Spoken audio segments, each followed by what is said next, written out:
Hello everyone, welcome to biology achievers. My name is Simi Singh. आज का जो हमारा टॉपिक है वो बहुत ही इंटरेस्टिंग सा टॉपिक है, जो कि हम क्रेन्स एनाटॉमी C4 प्लांट्स में, C4 पाथवे में बहुत पढ़ रहे आते हैं। लेकिन हमारे माइंड में ना बहुत ही ब्लर सी इमेज होती है कि एक्चुअल में क्रेन्स एनाटॉमी होता क्या है, जिसका मतलब हम रट लेते हैं कि अगर क्वेश्चन आया तो हमें ये चीज़ ध्यान रखना है कि C4 प्लांट्स की जो लीफ है उनमें क्रेन्स एनाटॉमी होती है, ठीक है। लेकिन एक्चुअल में क्रेन्स एनाटॉमी का स्ट्रक्चरल ऑर्गेनाइजेशन कैसा होता है, ये चीज हम इस पर्टिकुलर वीडियो के रिगार्डिंग समझेंगे।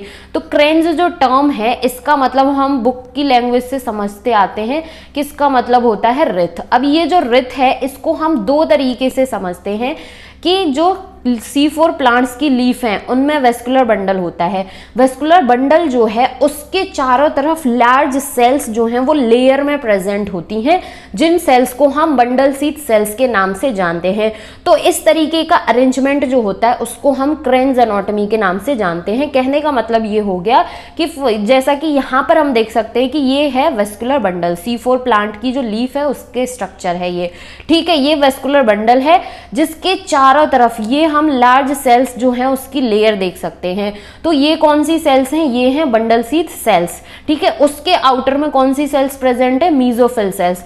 तो वेस्कुलर बंडल के चारों तरफ अगर यदि हमें इस तरीके की लार्ज सेल की लेयर जो है वो दिखती है तो हम ये भी आइडेंटिफाई कर सकते हैं कि ये जो लीफ का स्ट्रक्चर है वो C4 प्लांट की लीफ का है या फिर C3 प्लांट की का है, ठीक है। इस तरीके का स्ट्रक्चरल ऑर्गेनाइजेशन दिखे तो हम डेफिनेटली श्योरिटी के साथ कह सकते हैं कि ये C4 प्लांट की लीफ का स्ट्रक्चर है। और ये जो लार्ज सेल्स हैं इनको हम बंडल सीथ सेल्स के नाम से जानते हैं। और इस तरीके का जो अरेंजमेंट होता है सेल्स का उसको हम क्रेन्स एनाटॉमी के नाम से जानते हैं।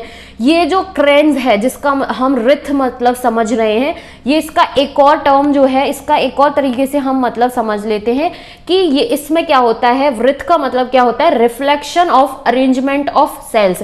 सेल्स का जो अरेंजमेंट है उसका रिफ्लेक्शन जो है उसको हम रिथ के नाम से भी जानते हैं। सो आई होप कि क्रेन्स एनाटॉमी का जो कॉन्सेप्ट है वो समझ में आया होगा कि C4 प्लांट्स की जो लीफ है उसके अंदर वेस्कुलर बंडल है, जैसा कि यहाँ पर हम देख रहे हैं। और वेस्कुलर बंडल के चारों तरफ लार्ज सेल्स की लेयर जो है वो इस तरीके से प्रेजेंट है, जो कि सेल्स होती हैं कौन सी? Bundle sheath cells. सो इस तरीके की एनाटॉमी जो देखने को मिलती है उसको हम क्रेन्स एनाटॉमी के नाम से जानते हैं। अगर यदि मेरे वीडियोस पसंद आते हैं तो प्लीज चैनल को सब्सक्राइब करें, वीडियो को लाइक करें और अपने फ्रेंड्स के साथ भी जरूर शेयर करें।